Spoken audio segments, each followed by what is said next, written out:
Game on!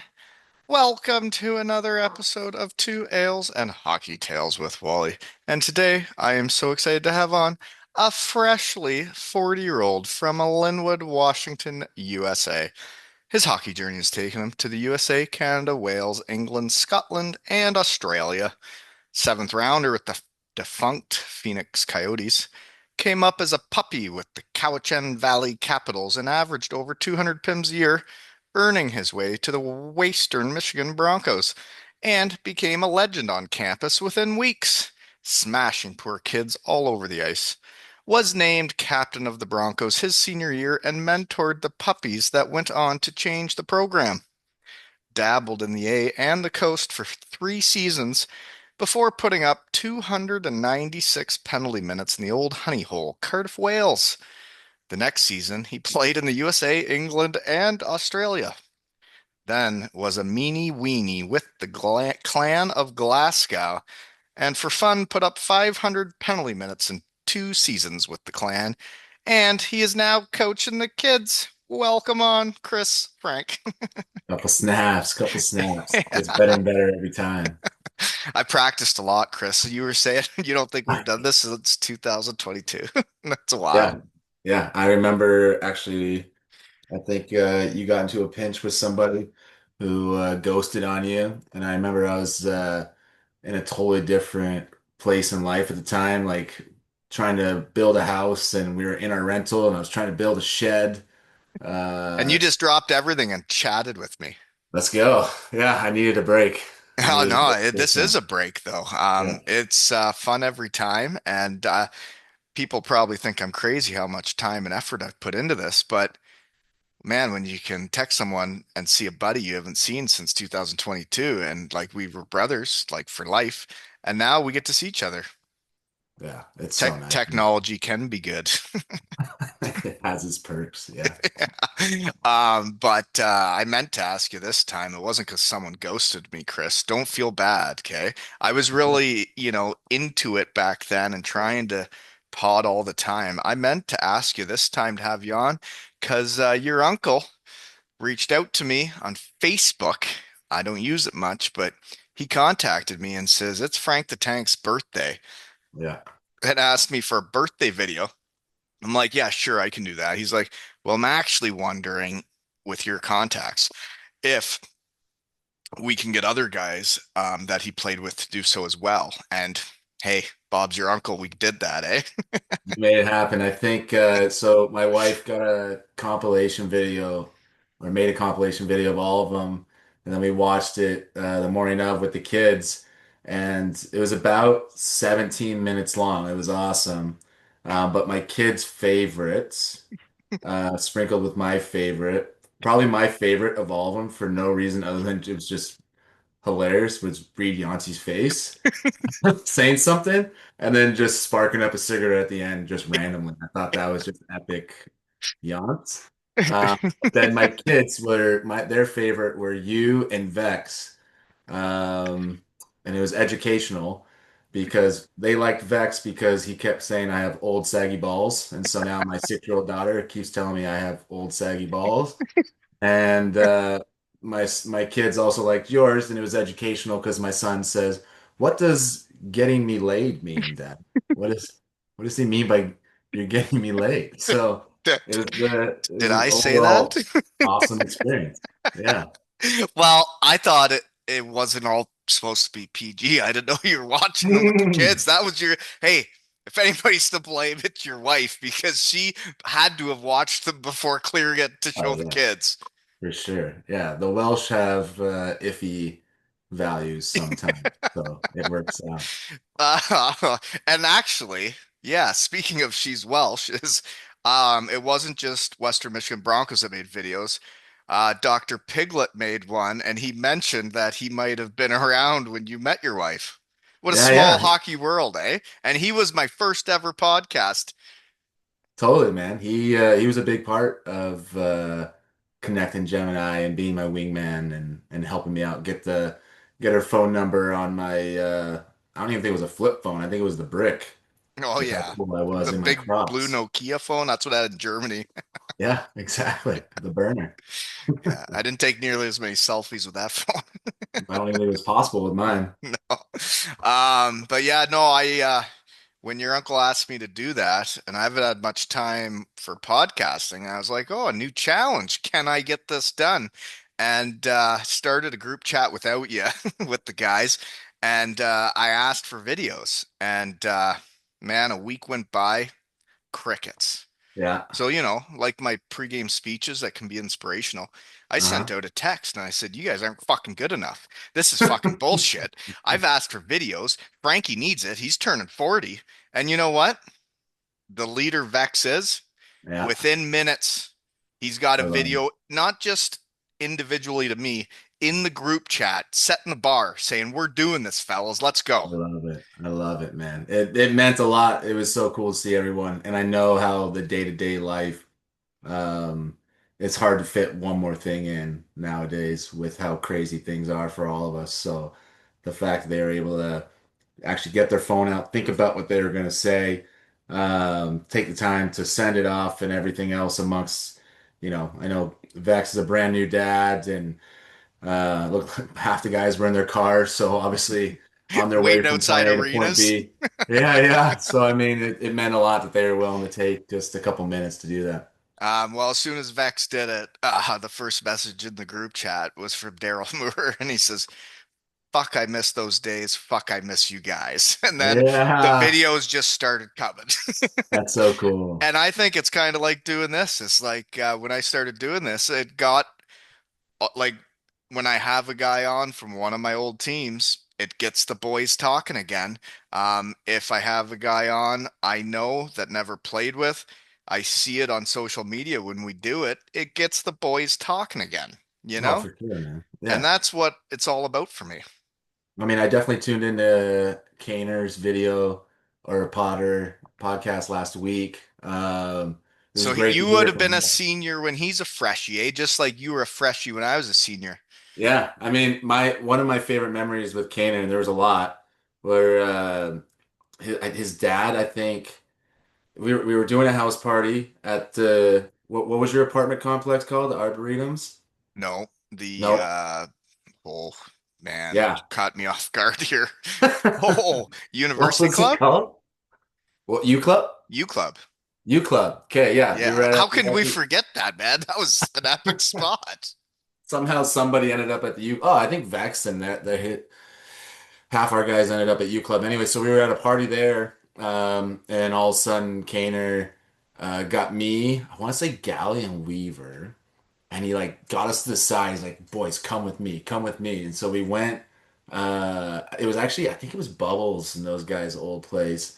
He took us into a closet, like a broom closet. And we're like, "We're going in here?" And he's like, "Yeah, yeah, come here." And we go. We're all four of us get in this broom closet. And he's like, "My dad bought us this bottle of Glenlivet. It's this unbelievable whiskey. It's so expensive. I think it's like $80." But for us, we were like, oh my God, it's like a $500 bottle of whiskey. This is unbelievable. And we were all just in there pouring each other a couple shots, just getting some of this beautiful whiskey. And Kaner with the last name and everything. I mean, whiskey was definitely one of his go-tos, I think. Well, it's neat for me. I mean, the Broncos are national champions, but I always thought of the Broncos as all brothers. And then you meet a guy that I didn't know. I didn't know Keener. And then when we do the pod and we get to know each other, you go back to a golf tournament, we're gonna know each other now. But then, Mhm. the connections of you're my puppy and then he's your puppy. And, then you see they're national champions now. And it's like we're all a part of this. Yeah, it was cool. It was cool to hear his journey too. I actually haven't talked to him probably since I graduated. So to hear what he's doing in St. Louis now is awesome. The only thing I couldn't wrap my head around and visualize was what did he call it? The squash? The squish? Defense D zone Yeah, system? the squash, I think he called it. What is Um, that? I did that in Helbron. It's where you outnumber them in the corners and you like basically will leave the front of your net to outnumber them in the corners to try and get the puck. I did it one year in Helbron, Germany. I did not like it. Yeah. The coach I learned the most from, in my opinion, was you don't get beat to the out you don't get beat towards your net. You keep them to the outside. Basically play old man defense. And it's the opposite of that. Just go. Just It's leave. it's Everyone go full except for go. the offside forward in the slot, essentially. Right. You end up with just that offside forward in the slot. Yeah. And Interesting. um everybody does it different and everybody can make whatever work. That's not the way I play D zone. I paint the lines into quadrants. First practice, move the puck around the zone and say, so if the puck's here, where would you be in your quadrant? Don't need to have the other team on the ice. I just need to know where you would be in the zone defense, you know? And the odd time you need to go over and help a little bit, but then the centerman just cruises around and supports everybody, and then everybody else just does their job, you know? Dude, between my own background and knowledge, Vex and Topher's podcast and your podcast, that triangle has been my coaching circle on trying things every season that I've Well, been yeah, coaching. them bringing that up is that is actually like how I was inspired to start my own was I always saw the NHL guys doing it. And then Vex, the leader he is, he's inspiring. And Yeah. he had his own podcast. And then I went on his, had a great time, remembered who I was, talked about hockey. And I'm like, shit, if Vex can do it, like why can't I? And like, Yeah. it'll be different than his. We're Oh different yeah. guys. But then I could do this for all my friends that I played with and like get their stories out there and like get to let them relive what they did. Like I got to on his. And then once it hit me, I was full go. Yeah. Yeah. Guess that's why we're up tonight doing this. Sure, you're putting a shift in. Usually it's like a 7 a.m.er for you, isn't it? I've been doing Or a whatever lunch works, one man. or I yeah. try. I fixed fit a few in on lunches. Yeah. I was working remotely, so it was pretty simple that when you're taking lunch, I could stay logged in and just rip out a quick hour. Yeah. I am now a full-time office guy again. Oh, there you go. Yeah, that's happened recently. It's an adjustment, For sure. but it's fine. They've taken care of me since I moved here. But yeah, they have me training at like you never know what you're gonna do after hockey, right, Chris? Mhm, I'm at a mhm. heat treatment company now and I have to train every operator in the company right now. So that's what I've been doing all week. It's been a week, you know? Oh, That's you why it's you nice to detach at night. you trained us freshmen when you were a senior well, so I knew you had it in you, I do like to coach. coach. Yeah, I know you've heard, but the under 13 Kincardine Canucks are back-to-back All Ontario champions. Come on. Yeah, no, if you haven't heard, it's true. Unbelievable. Yeah. No, we have some players around here, and it's pretty neat when you coach kids and like they play D zone the way you tell them to, and it Yeah. works. Yeah. And you know, I teach them defense. I think offense, a lot of it's natural until you get older. But when they play defense the right way and they are willing to block shots and do what it takes to win for each other, it's a pretty special thing, eh? Because you're coaching the kids now too. It's so cool, man, to watch them just progress through from the beginning of the season to the end of the season. And um, I almost started telling you about this while we were offline there before you shut me Yeah, down. So I folks, won't just keep so this you on the don't pod. know, we did the after hours before the hours this time. Um, so yeah, I'm coaching my daughter's team. She's in her first year on a team. The year started. It's she does dance and ice hockey. First year ice hockey on the girls' team. The first 2 months of the year, and even before the season started, it was, Dad, I hate hockey. I am not doing this next year, but you told me I have to do the whole season because I committed, but I'm out. And she would tell me that after every practice, after I asked her, how'd you like it? She's like, I hated it. I'm like, okay, good, cool. And then we went to our first tournament up in Canada, all girls tournament, which was wicked. Um, and I mean, the hotel experience and the whole shebang, it flipped like that. It was like, oh, yeah, I got an announcement to make. I'm not doing dance. I'm going hockey next year. So it's been really cool to see her enjoy that. Can't the And hotels change everything? it's unbelievable. That's all you So need. That's all I knew. I just get her there. And I was like, that's just all, look at this man. tournament. My daughter didn't play hockey the first few years. Says no, hate hockey, hate hockey. Maybe it's because we always dragged them to the arena, but she always said she hated hockey, and then all of a sudden, out of the blue, she says, "Dad, I want to play hockey next season." And it was like the last year at Tyke or something. And then I get to coach her in under nine, like her first year on a team. I was the coach, and seeing how much fun they had was incredible. But I knew it was all about the hotel, and Mm. I had to make a splash here, you know. And I Literally. got the whole team two ales and hockey tails mini sticks, and did a Um, big belly flop. yes. But seeing under nine house league girls play mini hockey was pretty epic for me. Dude, they can be, I think they're more vicious than the boys sometimes too. Oh man, the stick work. Oh, it's unbelievable. My daughter Oh yeah, especially, yeah, yeah, like the two-hand chops when someone takes her puck away from her and she can't catch up to him is like a little yeah. proud moment for me, but also Yeah, I was like gonna say it I was just can't like do you that. played. That's not When I allowed, take man. your puck Cardiff against Brayhead and you would be so mean. Because I didn't get much ice time. I can't let you take my puck. I'll get even less. So what age group is she and what are you coaching? So it's 8U, but we do major minor. So the minors are usually like the first years, like 6, 7 year olds. Hockey, we got a PWHL team now. So they got to go to a game and go on the ice for some pictures there. And honestly, like this is my favorite age group. I like the little ones, the little tykes a lot because it's just everything's fun. Parents are wide-eyed. There's nothing competition wise or anything like that that they're really thinking about. They're just all there. You've The lost parents your are competitive edge? Is that what you said to me? no, no, no, no. Like the parents don't think their kids are going to the NHL yet. Okay. Like I was that. gonna say because I want to win. do you even have Instagram? Probably not, eh? I think it's still up, but I haven't been on the socials for Yeah, a long time. posted a couple of the pictures and videos of us today once I knew I was chatting with you. The picture of me trying to crush your testicle, because I knew you didn't wear a jock, you weirdo. Mm. Yeah. And the other one was, it's on the YouTube, 2014-15 Cardiff Devil fights, when you suplexed me. Um, I was just trying to help my buddy that was getting jumped by your two big buddies, like sexy Lee Salters. Oh yeah. They were fighting Andrew Hotham and Andrew Lord, two of my buddies. And I'm like, well, I want to get in and help, and you did not let me. And then you held me down on the ice like I was your little bitch. And I was like, Chris, enough. Let me up.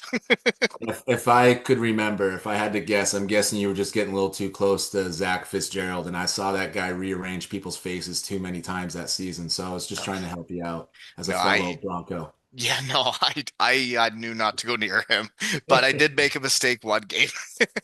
I remember it in Cardiff. He came to hit me in the corner, and you know how I always did the reverse hit. Well, I didn't see who was coming. I just knew I was going to do it because of the position I was in and where the puck was. And I tried to reverse hit him, and it did not work. And he kind of like gave me like a really big bear hug, and I was like, "Is he gonna like maul me right now?" And he like, well, he's got me. He goes, "Did you just fucking try and jack in the box me?" And Is I that what was you like, said? and I was like, "Yeah, I did." And he let me go. And then as we skated back up the ice, he goes, "I fucking love it." And he gave me an ass tap. That's amazing. That sounds like him. You look at him and he's a big dude, but like to look at him versus like what he would actually do to people and like if he just got a hand on you, it was like the difference between just a regular strong guy and like a man who's out of your league physically it was so crazy. Like just to see him like manhandle like someone like Nickerson. Is Right. that yeah, That guy was like huge. 280 pounds that guy or whatever he was, and just would ragdoll that dude. It was It insane. That was a wild hockey season in the EIHL. There was a Oh, lot of fighting. yeah. I'd been in Germany and Denmark where there was no fighting. And then I got there and I was like, oh my God, we're back to old school hockey. Oh yeah. I think that I'm glad I got out after that year because I think like the trend. after that was like They brought in the huge dude, the we got to enforcer get for Rose Hill, yeah, Brian McGrattan and yeah. Yeah. Josh Grattan. And I was like, oh my Every team had one. God, yeah, it's insane. It, Dude, yeah. Westgarth came over halfway through the year that season, just trying to throw backhand sauces, That's 50 feet. what's interesting though, is like I never really had to deal with that stuff, you know? Like I would play those games knowing that like my guys had my back, but also there was a code. Like those guys, unless I did something dumb, they're not gonna beat me up. Yeah, yeah. I think that's where like why people didn't like me because I didn't care about the Mm, code so much, and then I might no. throw a chicken wing out Yeah. on someone like you, and it would just upset some people. But you didn't do that to me, you know? Not you. I still remember after you suplexed me and you were trying to make me your bitch that season. As soon as I showed up, I remember the first shift, I went over to whack you on the back of the legs, say, "Hey Frank, I'm here." And as soon as I whacked you on the back of the legs, you just turned around, cross-checked me in the face. You didn't even look to see who it was. And I'm like, dude, Frankie. And I'm like, then you had your eye all like messed up, and you're like, "Whoa, you fucking pussy!" And I was like, Chris, I'm saying hi. It was a whack on the back of the legs, man. Like, Uh, whoa. oh man, testosterone levels are a lot lower these days. I I can promise you tell you don't even want to compete. that. Well, we did just go to our first with the girls this past weekend, our first outdoor ice hockey tournament up in the Cascade Mountains, and it was co-ed. And out of the 3 games we played, I think we averaged like 0 to 15, 1 to 15 against. So the Oh, girls had a great time though. Outside of yeah, that, yeah, yeah, yeah. yeah, They're just getting started, you know? it's Ease going them into it. totally. But playing outdoor hockey is better than indoor hockey. It was so cool, man. It was I had over prepared with hand warmers, sole warmers, foot warmers. I got those little sundial things that go on the top of a propane tank and plug in to throw some heat on the bench for them. I was nervous about 6-year-old girls being in 30-degree weather. Um, and as soon as we got there, I mean, they were completely fine. There was nothing. I didn't have to use anything. But it was like the last game, it even started snowing, and it was unbelievable. Cascade Mountain sounds lovely too. I've Oh, never so been to nice. these places, but sounds lovely. It was so nice. Huh.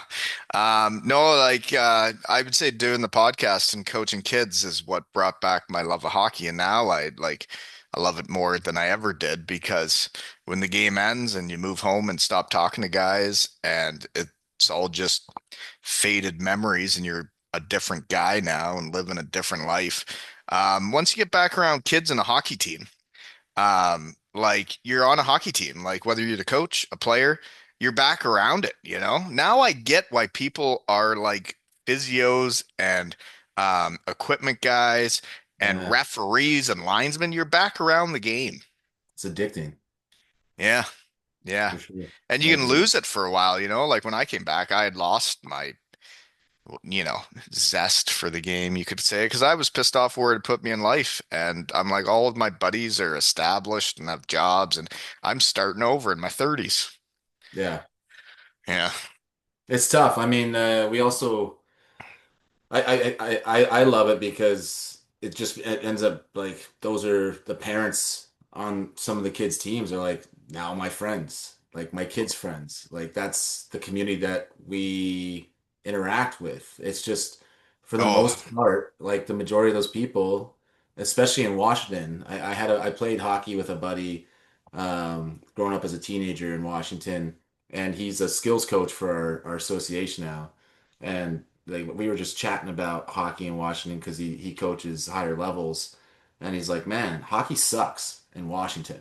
I took offense to it when he first said it, but when he explained it, he's like, "Dude, like think about it. Like there's only if we need to play competitive, there might be one or two like places within an hour drive that we can go to play. Otherwise, we gotta go to the other side of the mountains, which is a few hours. You gotta do hotels, or you're driving up north every week up to Canada, dealing with the border, and that's 2 to 3 hours depending on where you're going. Like hockey sucks to play in Washington. And I'm like, okay, that makes sense. But with that, like, it's a special group of people and parents that are willing to do that for their kids. And Right. so it's a lot of like-minded people I find. And um, Dedicated parents. yeah, it's just good people that you want your kids to be around and you want your kids to be around their kids because of who they are. And yeah, it just ends up being the people you hang out with annually at Christmas time and all that stuff, you know?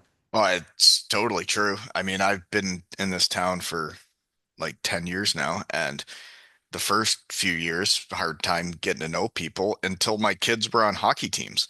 And then you get into hotels with parents, you get to know their kids, and then, when they realize their kids like you as a coach, then that, they're more receptive. And like my junior B hockey coach that I won the Southern Cup with has came to watch me coach a couple times the kids.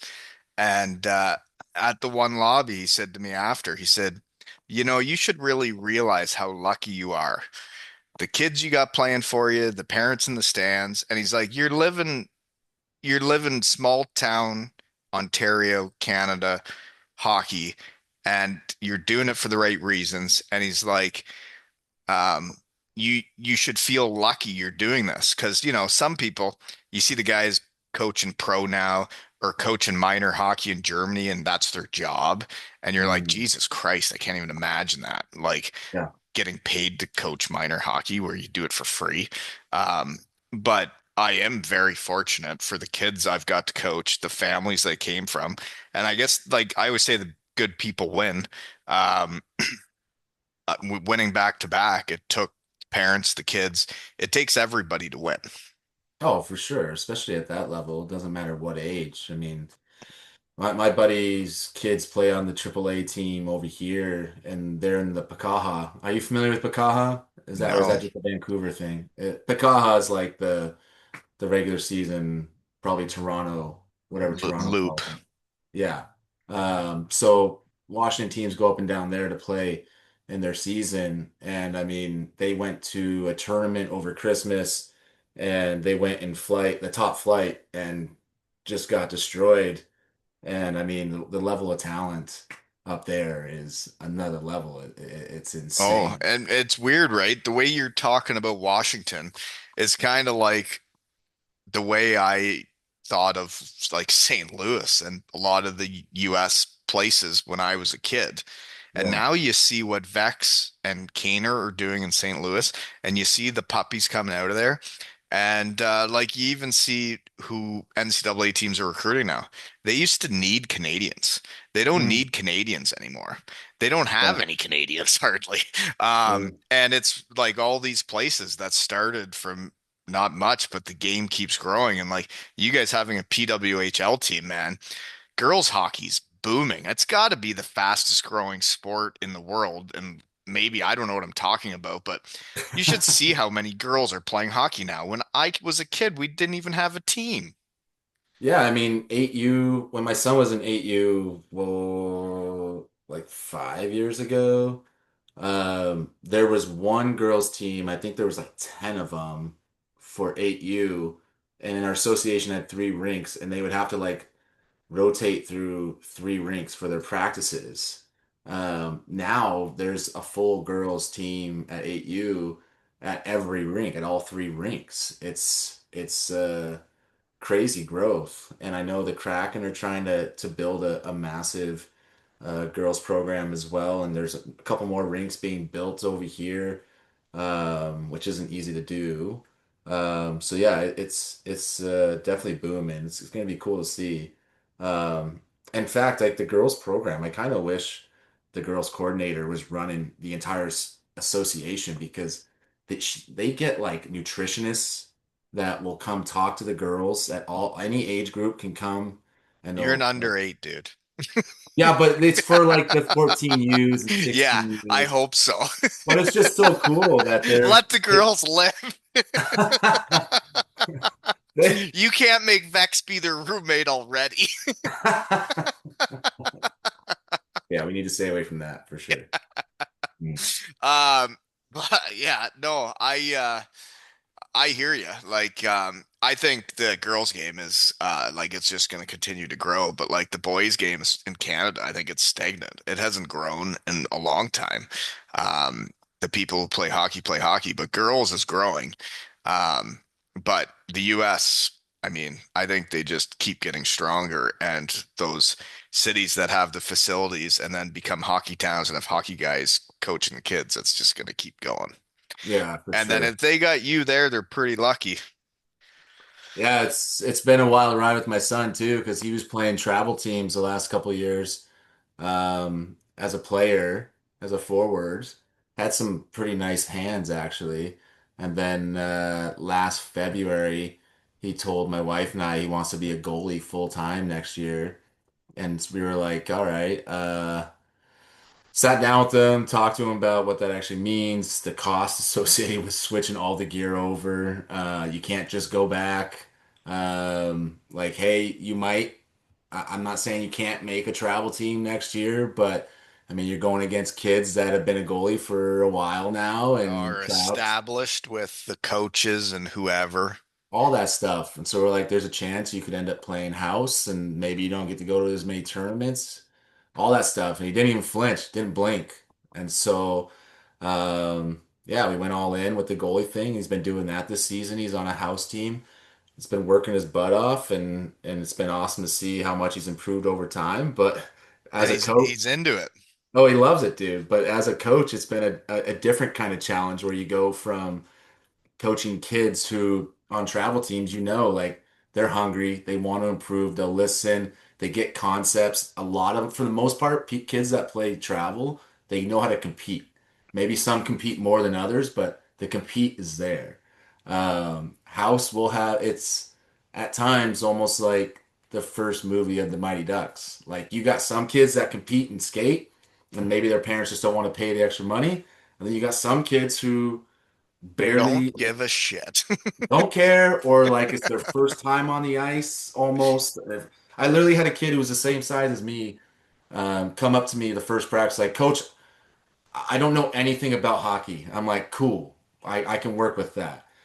End of the practice comes around. He's like, seriously, Coach, can you teach me hockey? I don't know anything. I'm like, dude, first step, take puck, go to other team's net. Like, work on that. Step one. So like it's a different challenge and it's like it's insane how much they've improved and we've gotten them on board and like you talk about a lot on this podcast is culture and that's all I try to do is just enforce a culture and I feel like the basics will come at just with them being on the ice all the time if we can have that compete culture the rest kind of follows and yeah we got another tournament coming up this weekend so I'm excited to see how they do. Oh, so you're a busy boy too. Tournaments are Yeah. fun though. Yeah. I had a fun night last night. I mean, people wonder why I don't have time to podcast anymore, but I went to watch the kids that are a year older than my son play. That we won it with the first time, and they won't be on the same team anymore because now we're all A division where we're all one age together, where we used to be two together. So all these kids, I come really close with the kids, the parents. Hadn't seen them play all year, and I mean, God, it's after Christmas, and I haven't seen the kids. So I went and watched against the big rivals that we had beat in the finals, and man, seeing how far these kids have come, they're playing under 15 now, and it's full contact. The game was fast, and like to see how they're hockey players, and I was like, this is so cool to see. I haven't really seen much in 2 years, and then you see them go out there and muck it up, but even the other team too, like they had players too, and they were the same kids as we had to beat in the finals that year. That was epic. Man, there's some hockey players around here, and it's Oh neat yeah. to see them coming up, but the friendships they make, like coming up together and then competing against the close towns around here, and it's just the brotherhood they have, like I think they'll appreciate it in 10 years from now. I don't even think they realize what they've got. Mm. I think when they're in their 20s and they're all still friends, they're going to realize what they did, you know? Oh, for sure. I when I played up in Duncan on Vancouver Island, um, small town, even the junior B kids that were playing over there in like Parksville and whatnot, I'd see them at school, and you could tell like those guys have been playing together since they were four, and the like how tight they were outside of hockey. And I just felt so lucky to be, whenever they invited me to a party or something, to invite them in their, they invite me in their crew to go hang out with them, and you just hear the banter between them and whatnot. And um, yeah, that's one thing I wish we had here in Washington, which we're just too far spread out. Right. But something like you guys have, like just rinks everywhere, small towns, everyone plays. It's Well, just it's just awesome. this small town though, and then you win all Ontario. It's like I go to the grocery store, I'm gonna run into an all Ontario champion nearly every time. Like this is a little town, and I my son's won with kids a year older than him, his age and a year below him. We won 2 years in a row, and it's two ages together.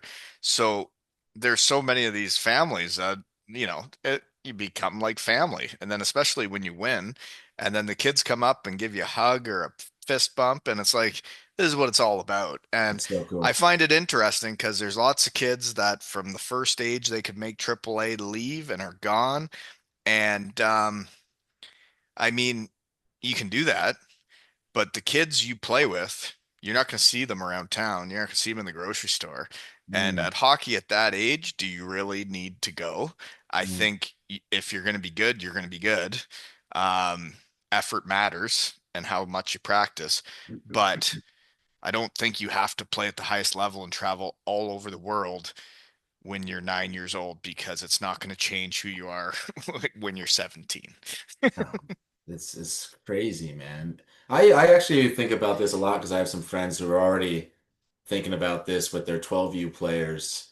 Um, like their kids are super passionate about it and they just want to support them, and they're fortunate enough to be in a financial position because hockey's expensive as hell to potentially help them out with wherever they want to go. But I think about, of course, like you get caught up in when you're in the moment, like the fast track to it. Like you want to be gone at 16 to juniors, or you want to be a true freshman when you get to college, or whatever the case is. But the amount of guys that, and I don't know about you, that I played with later on in pro that like were just delayed was insane. And delay meaning like they didn't get a scholarship till they were 19, 20. Or like after major junior, they went to Canadian university and then had a great professional career in the coast and American League. Like Or in there's Europe, just man. why, There's yeah, there's that Canadian university. I used to underestimate it when I was coming up. There's some real players that come out of there because they're smart guys that aren't sure where pro's going to go. They don't think they're going to show right away or anything. So they get their education and they are good players. And then they get out of there and they're adults and ready to play when they hit pro. I yeah, think being ready for pro is a big deal. And the other thing we talked about though is like the OHL and like WHL and all that being able to go NCAA now. yeah. Like you talk about the late bloomers. I like it's going to be hard to be a late bloomer now because they're getting those guys from those leagues and not even looking at the leagues we were in now. True. Yeah. Yeah, I don't know. That's a whole new world, and I It don't even, is. if somebody asks me about that kind of stuff, I don't even pretend to know. Uh, Mm-mm. I just can't fathom it. All I can think about is, man, I wish I was able to get some NIL money just to spend at the firehouse on the Do you weekend. imagine how much fun, like other than the workouts and bag skating, Yeah. think about how much fun we had at Western Michigan, and then thinking of about not just getting your scholarship, but getting paid a salary to do that. Well, you were a full ride guy. Do you remember how exciting it was at the beginning of the semester when you got that stipend? Oh It was yeah. like two Yes. 2,800 bucks for 4 months. And you're like, fuck yeah, this is Yeah, what I oh, want. yeah. Case of Natty Light. Just tuck aside the rent and then the rest And you then can you're play good with, to man. go. Yeah. We'll find some food stamps somewhere, get by on the food, whatever. Yeah, no, I can't imagine what it's like now, and we should get into some Western Michigan stuff, maybe, because we haven't talked in a long time, so who knows who's listening nowadays. Mm, But what do I got here? Bag skating. You made me bag skate a lot. dude. My senior year, you know, and this new kid comes in, long hair, just a rock star, really. Old school's just out, and Frank the Tank is Frank the Tank. And then you go out and just start smashing people, crushing them. It's electric. The whole arena's chanting your name. I can't imagine what that's like as a freshman because I was just trying to blend in and get along with everybody and go out and play the game. You had the whole arena chanting your name, and you would kill people. But then if the coaches loved it, but then if you got a penalty and then we were taking a lot of penalties, then the Mm, whole team would have to skate a lightning yeah, and whoever took the penalty had to skate a lightning too. And I yeah, remember a morning or whatever it was where we skated a lot and I felt like I skated a lot. But then you did like five extras on your own I and think I I did was 11. oh, I did 11 lightnings, and that was we started what a practice on conundrum, Friday. right? Because you're a legend already. You've been there for a couple weeks because you're smashing people, but Yeah, then you're also skating lightnings at the same so many time. lightnings, so many lightnings. Yeah, that was wild. I mean, I definitely needed to drop a couple pounds anyways, I think that freshman year, so it kind of worked out in my favor a little bit, but I felt Sure. bad for you guys. I really did. You felt bad for us when I'm a team guy. It's like, well, if he's skating, I want to skate too, but I'm like, I can't anymore. I'm done. Yeah. I'd Well, go with you, Frankie. I just couldn't. I know. It was so brutal though when it was like four penalties a game and all four were from me. And then Monday comes around like fuck, Saturday was a That was rough a one. strange dynamic because then you're feeling bad for us, we're feeling bad for you. So then nobody's really feeling very good. Never. True team though. And speaking of the Instagram posts I put up of me trying to crush your nut because you didn't wear a jock, did that ever go sideways for you? And now that you're coaching kids, would you ever recommend to a kid to not wear a jock? I don't I don't recommend one way or the other. If I notice uh a kid's not wearing proper equipment outside of a neck guard, I say to each their own. Whatever. Hockey's a very How feel right? You'd be a oriented hypocrite if you're sport. saying you have to wear a jock now. Exactly, exactly. So like I the think nut that never went awry for you? the worst thing that ever happened. Tell me it was my nut lift. I, the worst thing that ever happened was actually I was somehow on a 2-on-1 in college with somebody, and they sauced one, but they like sauced it too high, and it went right in my crotch and just hit the tip there, and That's it. it not good. It Well, was yeah, yeah, that's why they make jocks. Um, yeah. that's But the aside from worst that, it thing was that happened. Were you even blocking shots in your career? Like, what were you doing? well, I had the perfect setup of like hand to face, arm in front of crotch, down the one knee. Um, Yeah, you're playing differently because you're not wearing a jock. You're covering your genitals. totally. I still remember. Have no idea what year it was at Western Michigan, but I remember the play because you go down on one knee to block the shot as a forward. The guy took a slap shot and hit me right in the cup, like right in the cup, full slap shot. And the tip must have been touching the cup because man, You got that vibration. oh, it hurt. The student section, the Lost and Lunatics. I laid on the ice and had to put my hand down my pants and like hold it, and like squeeze it because it hurt so much. And I can't imagine if I wasn't wearing a cup that day. Hmm. So when that happened to me and I knew you didn't wear a jock, and then you started throwing me around the ice, I'm like, well, I have to use this thing I know about him to my advantage. I can't imagine you were blocking shots. I don't know why was You don't that remember happening. that? No. Oh, it happened. Yeah, I sure did. Oh yeah. Yeah. Yeah. Playoffs. No. You heard of Unbelievable. them? Unbelievable. That's true. Well, I was usually a first round exit, so not really. Oh yeah. I blocked some shots, I wasn't a winner like you. You got a pedigree of winning. Wow. That's because I block shots, Chris. Amen. Oh, but I was getting into something, but Hmm. I don't know. I'm looking at my notes. We've just been talking about kids really and coaching, but um other ways we know each other, small world, was before I moved here. It was a summer. I was a hockey player trying to find a job after Denmark, and I talked to you, and I was at my cottage here in Kincardine, Ontario, and I said, I'm looking at the UK League or whatever, and you were like, "Oh, man, we could use you. Let me talk to my coach." And your coach was Ryan Finnerty, which I did not know at the time. Um, Never worked out, whatever happened. I went to Cardiff. But now me and him, I think we're linked for life if he wants to recognize that or not. Me and him started a chocolate throwing tradition in Manchester, Yeah, that's unbelievable. isn't it? Yeah. I had his captain on and talked about the chocolate. And then I texted him because he had been on the pod before and he's the big boss there. And I Mm. texted him and I said, dude, I'm going to share something on social media. Whoever runs your shit, tell them to share it and fun can be had. And he said, okay, Wally, I'm on it. And then they shared it on their Manchester thing. And from that share, now they throw chocolate on the ice after every win in Manchester, England. What a That's so world, cool. isn't That's it? crazy. That's Isn't so it a crazy. small world that when I call you way back then, he would have been the coach you were going to go talk to? And now me and him are boys. I think he would have liked me as a player.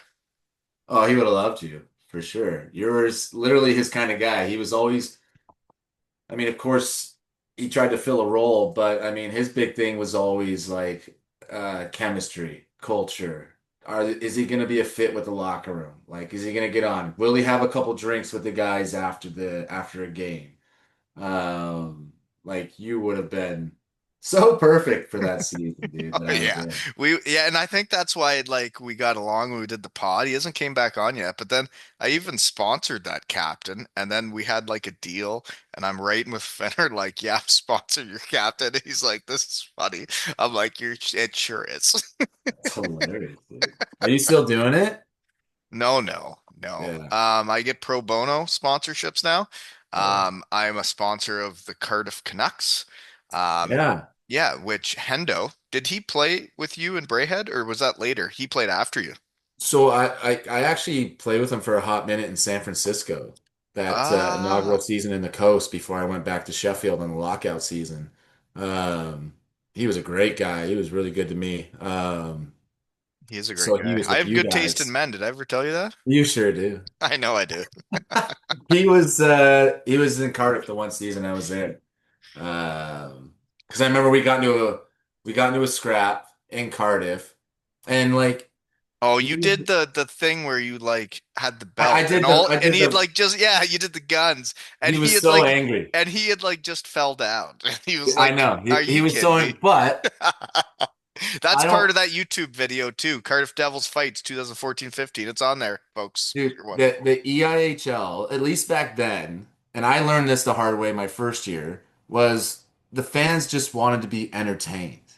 Oh yeah. They like as long as you just gave her and worked your ass off, like they loved you.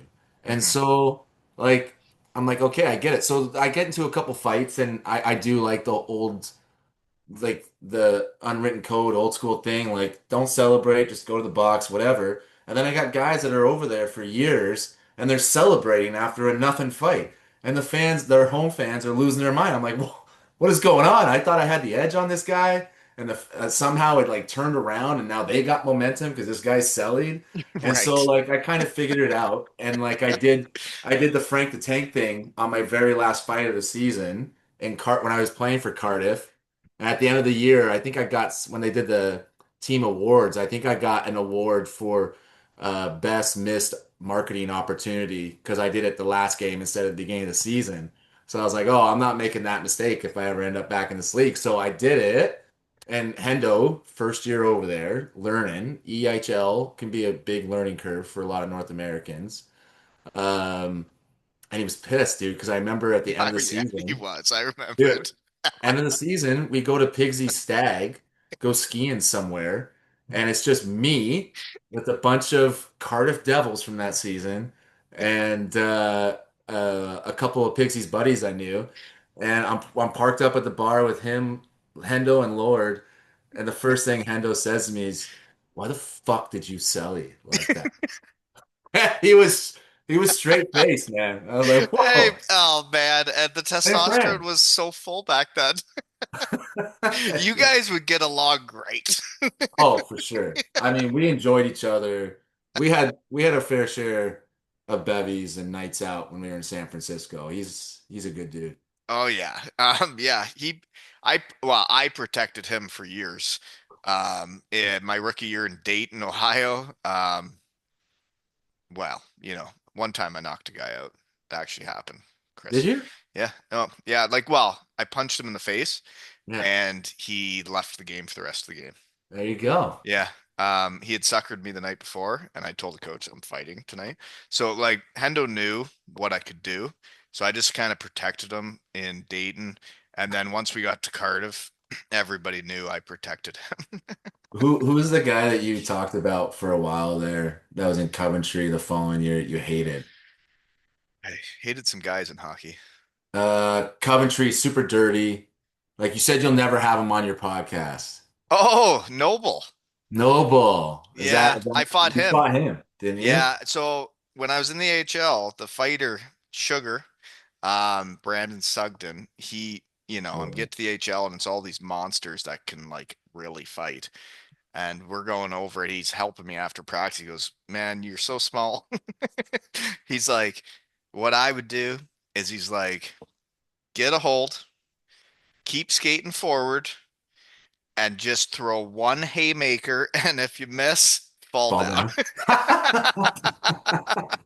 That's So, unreal. so the guy suckered me, and then I get in this fight. I'm like, okay, I'm gonna keep skating forward and throw one. And I kind of like my tactic in fighting when I did it about 10 times. I'd put my head like almost in their armpit, and I'd keep skating forward and then just throw up.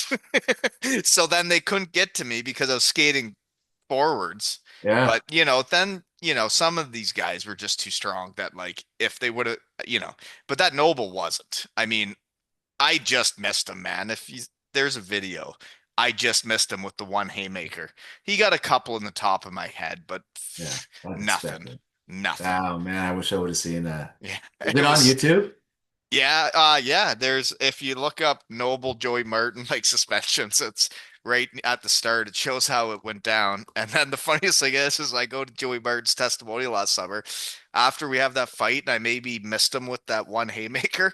Joey Martin hits him in the face with a full water bottle when he's coming off behind the big blue tent. And so Joey Martin got suspended a game. But well, that's why he's the GOAT, because he's got his brother's back.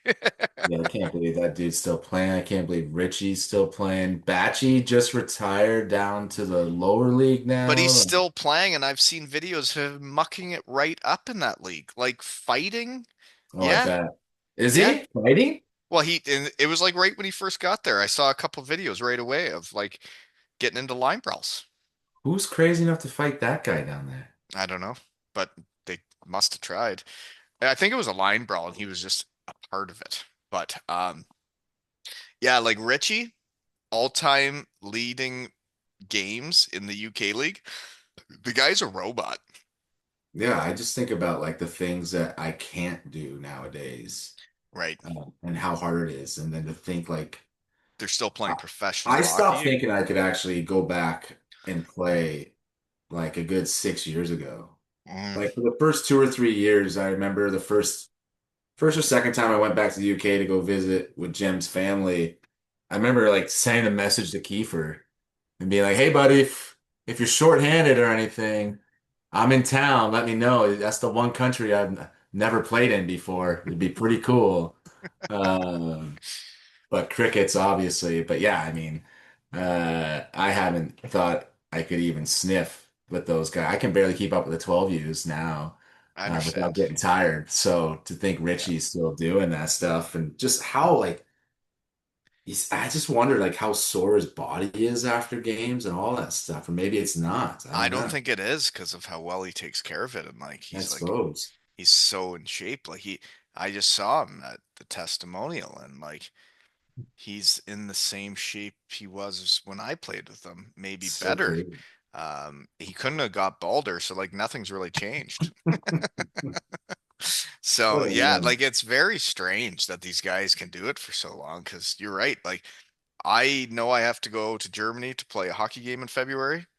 You got a Um, similar thing, like a well, alumni thing, or? it's a charity game in Hmm. Landshut, Germany, where I played my first year over there, so like 18 years ago. And they were Amazing. kind enough. People wonder why I do this for free, but maybe this has something to do with it. But they invited me back to a charity game, and I'm going to muck it up against Team Germany Old Timers. And Yeah. they are raising a whole bunch of money for people in need in Landshut, Germany, and they want me to come play, and it means the Wow. world to me because there's been a lot of imports playing that team, and that they're having me back means the world. And I get to go see all my brothers that I haven't seen in 13 years. Like I played 6 years in Germany, and I had a lot of friendships that For you just sure. don't see them again. And I haven't been back to Germany in 13 years, and to get to go do this is pretty cool. But I tried to play hockey with some old folks.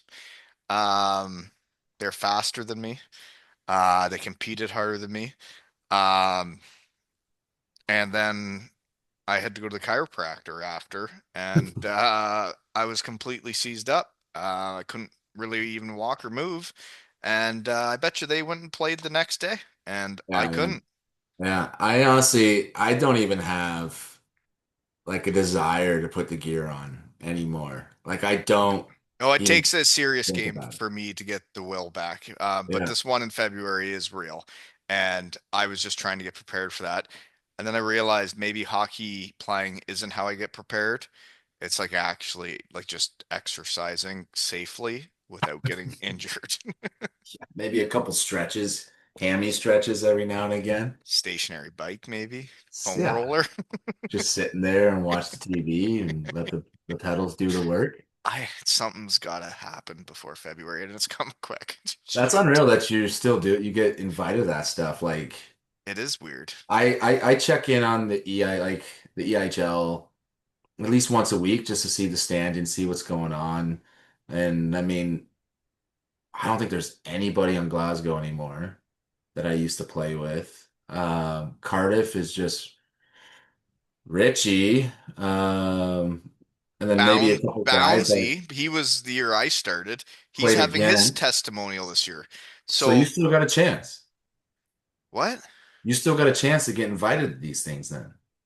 Oh, I did get invited to it. Well, you did. Yeah, yeah, Unbelievable. yeah, yeah. Oh No, my God.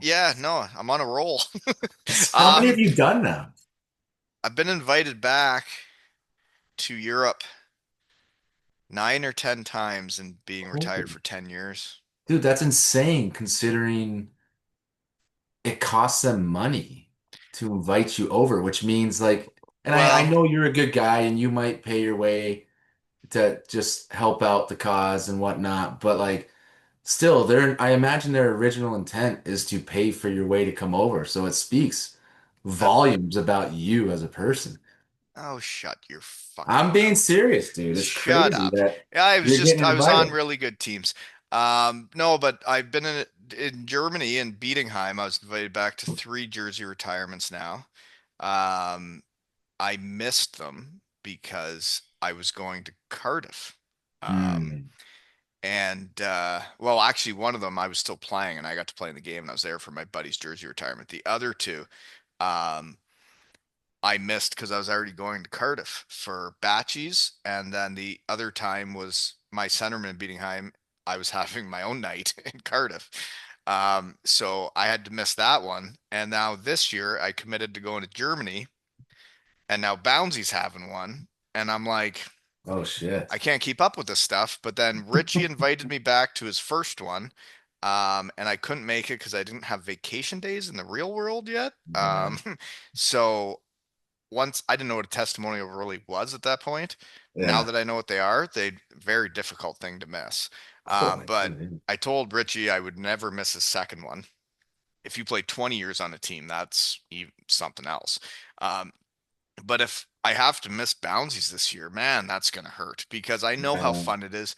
I know how much fun every guy's gonna have that weekend. And you get to be that guy again for one weekend. Like be the guy you used to be, hang out with the boys you used to hang out with. It's so different than the day to day. it's a blast. I was lucky enough to do. My first year in Cardiff. I was on the team when we did a testimonial for Stevie Lyle, the goaltender. So that was a cool experience. And the following year, I was in Sheffield. Jared Adams had his testimonial, so I went back for that. Um, yeah, and then I think I did Matty Haywood's Oh, uh, testimonial, and that was a blast seeing all those guys. yeah, Fuck, that that was, Matty Haywood's a great dude. And oh, he's such a cool guy. I've been sniffing around getting him on the pod because he had gone down to that lower league and ran amok for a few years and won championships after he left Yeah. Glasgow. But he was a player, and you could tell, you know, when you play against guys in hockey that they're just honest, hardworking dudes, and like that's who he was. No, he was epic. I actually think about his testimonial sometimes because he asked, like, obviously when they do the dinner and everything, there's like a roast kind of set up. And he asked me to speak, and we just had my daughter Millie, and then I was going through changes at work, onboarding new jobs and stuff like that. And because he invited me over, I felt like no pressure from him, but I felt pressure to be like, just say yes. Like yeah, I'll do it. I'll talk. But I literally, uh, although I procrastinated writing it out so much so that it was the day of, and I was sitting, the kids, Jen got the kids out and all this stuff, and I'm sitting in the hotel room, I'm writing it up, and I'm writing something about Finner, and I'm writing something about his grandma who used to make sandwiches for all the boys whenever we played in like I don't remember Sheffield or Coventry or something. And so I had nothing crazy, but I just had some little ones here and there. And then I get there and uh oh, I think I said something about Sully too, Zach Sullivan. But Finner's not there because they had a game the night before. Sullivan was on Finner's team, so he's not there. I did say something about the grandma. That grandma passed away, and it was a different grandma in the crowd. Um, luckily, So you really uh, nailed it, is what you're saying. luckily Gareth Chalmers was the first one to go up, and his was the worst. Like it was hilarious because of how bad it was. I think Jonesy went up right after him and was like, "Thanks for setting the tone. I can't do any worse than that," kind of thing. Mm. If he wasn't there, I think I would have been at the bottom of the barrel, and I feel bad because if we just would have had Chat GPT back then, I could have pulled something together in a hurry. But aside from that, that's the one thing I wish I could go back and do is just Well, I think the one thing they need to go back and do is have the testimonials in the off season. Having yeah. them during the season when Finner and Sully aren't there makes no Yeah. sense in the world. Cardiff has it right. We've been doing them May, June. Um, the boys are not into get really prepping for the season yet. It is a weekend where the current players, the former players, everybody can just have a weekend and let it all go, and nobody needs to worry about it. I see like Nottingham just had one in the middle of the season, and I'm Mm. like, you're fighting for the title, you're doing all this stuff, and you want this guy to actually enjoy it the way he wants to with all of his friends and have these guys come back. And then you got the current guys that are all stressed out, still playing and have a game this weekend. It's like, wait till the off season. Bring the fans in the off season and then have a party and everybody can have fun. Yeah, that's a newer thing with them too. I mean, at least from when I was there, because when we did Stevie Lyle's, it was middle of the season as well. That's what I Uh, mean. I think it is new, and I think Cardiff's changing yeah, the game that way. And I tell you, it's the ones and I want to it was participate in. packed too with fans, Joey Martins was sold out, sold out. sold out, but he is the GOAT. It's true, because that's the only reason why I can think why it might be better to do during the season is you already got the fans and the interest, but once the Yeah, but season ends, maybe I it's mean, harder. I don't know. if anybody cares about the players, have it in the off season. Yeah. Yeah, like especially if the guy's still playing, you know. Mm, mm. Um, but anywho, I Cardiff is a fun place. You played there. Did you hit Chippy Lane? Hit Chippy Lane. Just came back from Cardiff this past Christmas, actually. Picked up a few bottles of these bad boys, Welsh Gold, What- Penderyn What's that mean? whiskey. That's the Whiskey. Welsh Gold. Oh, you're tougher than me. You've always been tougher than me. I We can't all do know that that. shit. We all know that. No, I can't do that. I can't do whiskey. That's not nearly man enough. But Um, I'm a Chippy Lane guy. so yeah, it's a great time, isn't it? Every time. Oh yeah. We went. Did we go? We did go. We went this past Christmas, actually. We had a night out, went to the Christmas market. They now have it in the castle too, Cardiff Castle, which was sick. The Christmas Um, market was in the castle. it was like two different spots. It was in the regular spot, um, I'm by the museum or whatever that is, town hall. Then they had If another. you're It was always going back to Cardiff, it's too bad like the new ownership group and the new Devils don't know you and you weren't a Devil while they were there because they're great. yeah. I Franny usually helps me out anytime I want. I try to get tickets, but I was super naive. I didn't know how popular they were now. And the two games that I was in town for, they were sold out. And I'm texting Franny. I'm like, game day. I know it's impossible on game day with all this shit he's doing. But I was like, I'll throw it out and see what he says. And he got back to me like 3 days later. And he's like, dude, I'm sorry. I wish I could help you out. But like, these games are sold out all the time now. It's totally different than when you played. I was like, oh, yeah, no sweat. Yeah, no, and I just saw they retired Franny's jersey, and that is so Yeah, fitting, man. Like, crazy. you, two guys I think that have really helped the Devils that people don't realize enough is Franny for one, because he'll do anything to help the team win. Recruiting, schmoozing sponsors, like coaching, he'll do whatever it takes. But the other guy was Dr. Luke Piggott. Yeah, We've for talked sure. about him before, man. When I got there and there's a guy on the team that was just so willing to help with anything, it makes you feel more comfortable. And like then I'm doing my MBA, and the dude would proofread my papers and make me sound smart as fuck. He is an AI machine, that guy. He is. I think he might have invented it. I genuinely think if he wasn't out there curing cancer, that He could he do and whatever he Franny would be wants. side by side, dude. Huh?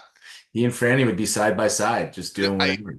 and those two bled devils and like would do Yeah. anything to help. And then when I leave and I see pigs going from like the 13th forward, like Franny was, to being one of the coaches, and he would coach by night, cure cancer by day.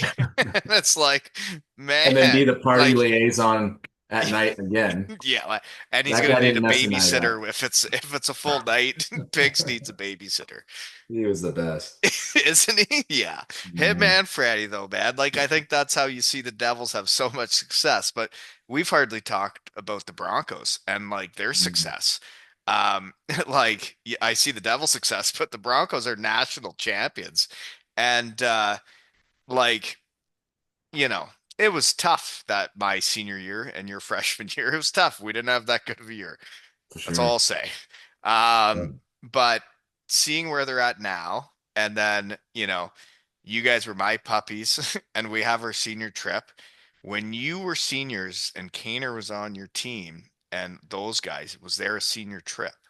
We tried to replicate your senior trip. We tried. We went to Home Depot or something, bought all the gear for camping and everything. And then there was just like a monsoon the day before and the day of. And we woke up at like 7 a.m., got all the seniors over, called an emergency meeting. We're like, all right, we're changing this on the fly. We're using all these tarps. We went back to U Club. We had the boys who had like Bubbles apartments and the apartment down below with, I think, yeah, some of the guys. Anyways, we tied all the tarps down almost all the way and connected them all the way to the sidewalk Oh, I from could the picture balcony on the this. I second. could picture this. Dude, it was insane. And then we did a beer Olympics, and then this us seniors had a draft, and we were drafting guys for the Beer Olympics, and I think we had like 6 games set to play with kegs and everything, and I think the game number 2 by like 11 a.m. was beer darts, and my first round pick, the future captain and CCHA champion Ian Slater, my first rounder was catching raindrops on his back with darts flying around him because he was already crippled. Hmm. So we were having a blast. Right. But we did try to replicate your senior trip. Well, it sounds like you guys made it your own. And, Uh, that's hockey. When things don't go the way you're planning, you make adjustments and make it the best you can. Totally. It was memorable. I think we had like I've actually think I've heard that story on the pod before. probably I might have told it. Some of the boys No, might it even. wasn't you. Oh no. No. Oh, for real? There was a night, me and Matt Federico, would he have been? Yeah. Yeah. We laid down a pod for like an hour and a half, and it was a great one. And he's like an agent of NHL guys now and all that. This was years ago. And that was when I was first starting and having quite a few beers while I was doing them, Yeah. or some. And messed up on the download and sending it. And then I told him, like, dude, we just lost all that. And he's like, there's no fucking way. I'm like, I'm serious. And he's like, well, what do you want to do? I'm like, I don't know. You want to try again right now? And he's like, sure, because he's such a gamer. And I was like, okay. And then we got through like half hour and we were like, okay, fuck it. I listened to that one. Yeah, you should I want to have him on again. He's such a nice kid. Oh man, and like, and we had covered all that, and then when we tried to do it again, it was like, okay, Just tired at that yeah. So point. Yeah. maybe now's the time to circle around and sniff Get him out Matt back, again. man. Totally. Yeah. That's I think we've hilarious. had our time away now. We'd be ready to talk, and I won't remember all those stories now. It's fresh, man. And you got new listeners too, probably. I don't. Who knows? Um. Anyways, okay. This is the question of the day for you. Mhm. Since you are the one that gets me to ask this every time. What is your Mm. favorite drill in practice as a player and as a coach? Oh my gosh. Do you know what my least favorite drill was in practice as a player? The one-on-one at cross-check Wally.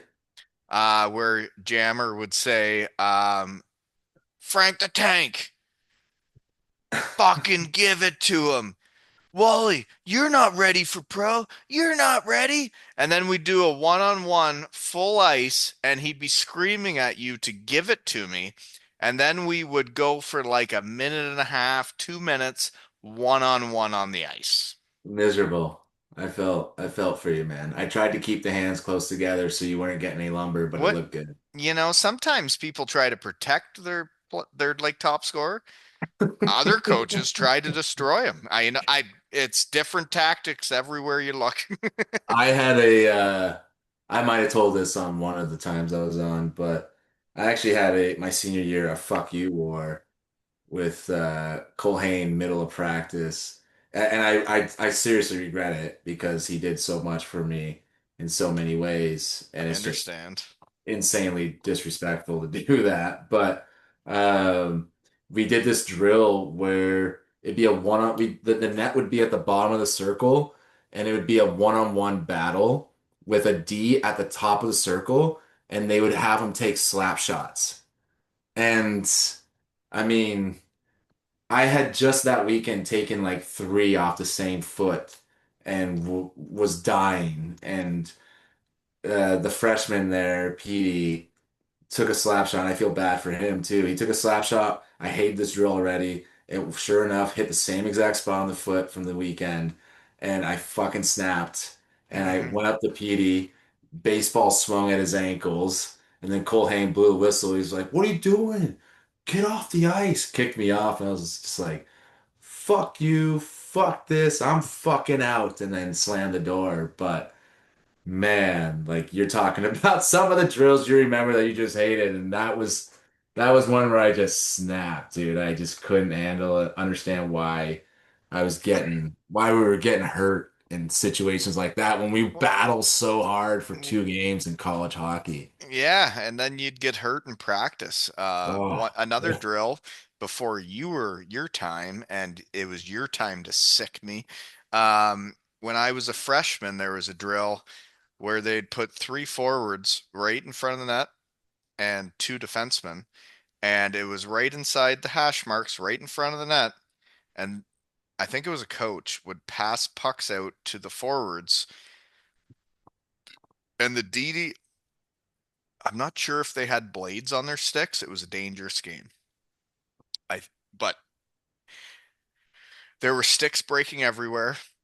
There's three forwards right in front of the net with two defensemen that are literally doing whatever it takes to play that weekend to show they'll oh, of do. course. And Oh, they were breaking sticks on us. We're just trying to get a shot off. It was just like it was a war zone. mayhem. And it could be a pregame skate. And you're like, we have to play tonight. But anywho, um, yeah.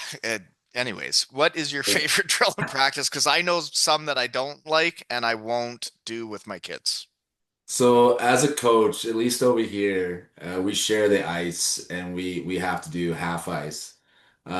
So every time yeah, every practice. till they get So older.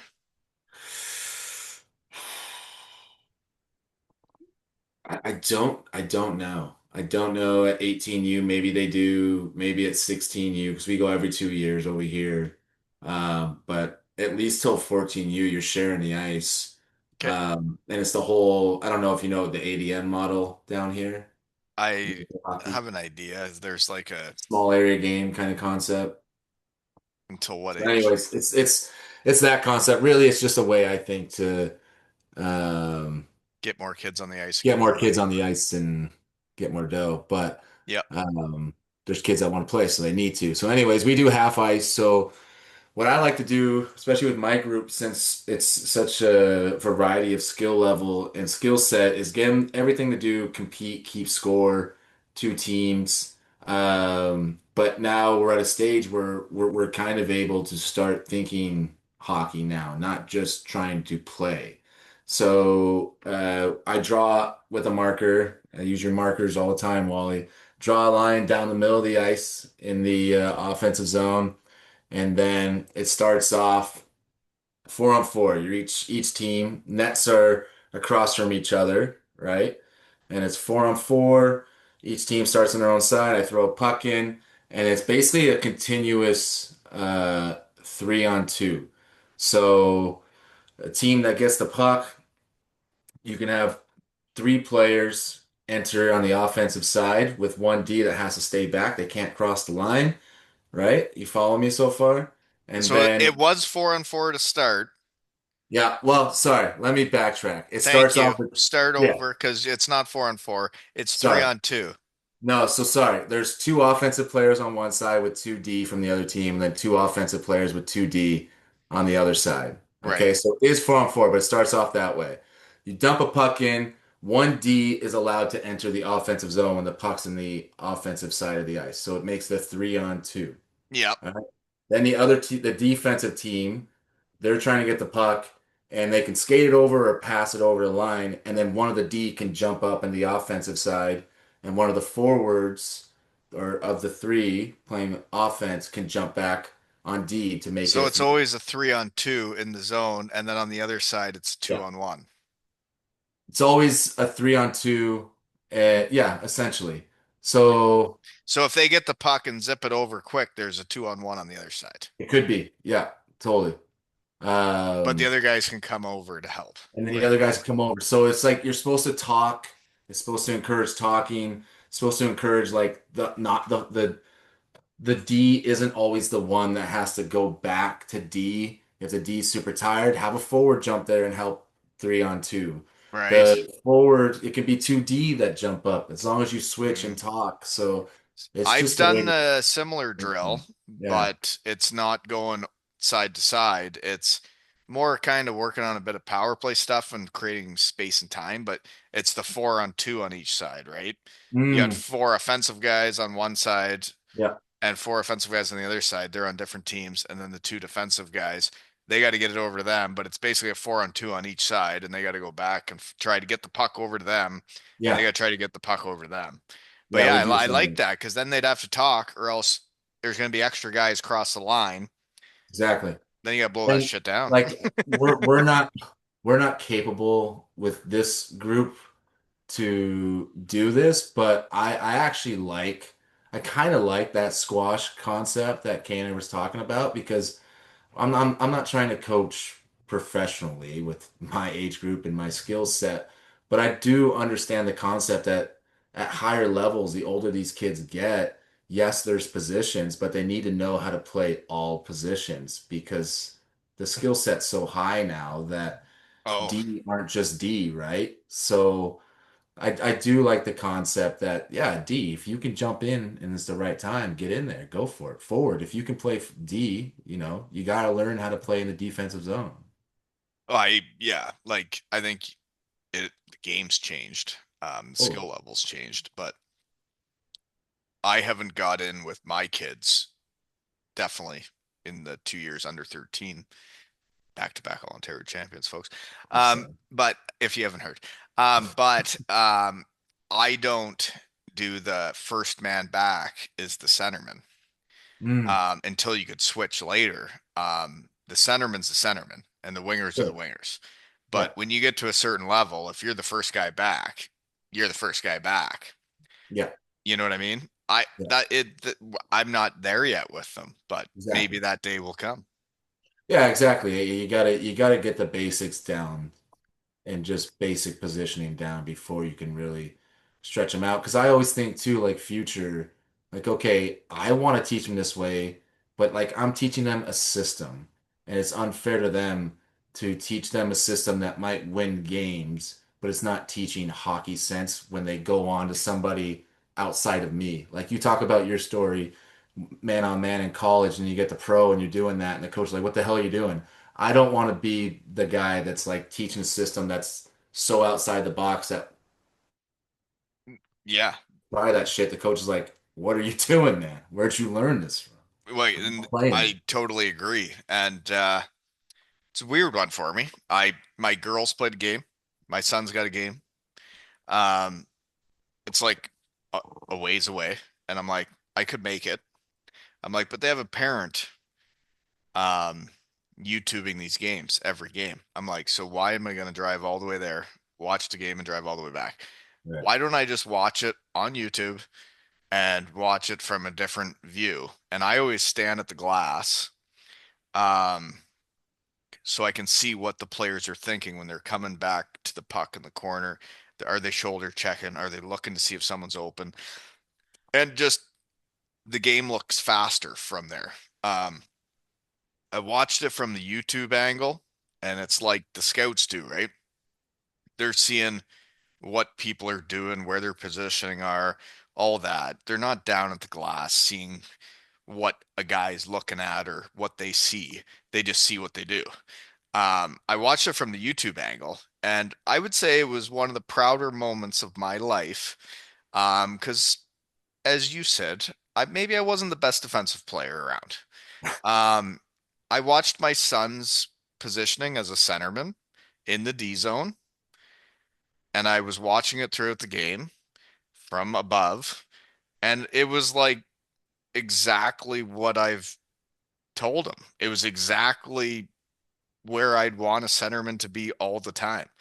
I don't know if he scored a goal in the game or not, but like that, I was watching what I care about because maybe it's because of what I was lacking, but he was doing it perfectly. And I'm like, oh my God, man, you got it. I'm like, Um, I don't need to coach you anymore. You know where to be. But then when you're saying this, he's hardly ever played wing. And I'm like, so if he gets into these higher levels and is never worried about picking up the puck on the boards, flipping it out, having that D-man coming down and crushing him. I'm like, there's a whole other part of the game you haven't even learned yet. yeah, totally. You talk about the the man-on-man thing come out of college, my biggest anxiety that I had coming out of college and going to pro was making cross-ice passes. I hadn't, there was probably almost an entire 2 years where I didn't make a cross-ice pass because we were doing the D to D strong side up and everybody flushed the ones to that strong side as layers of support.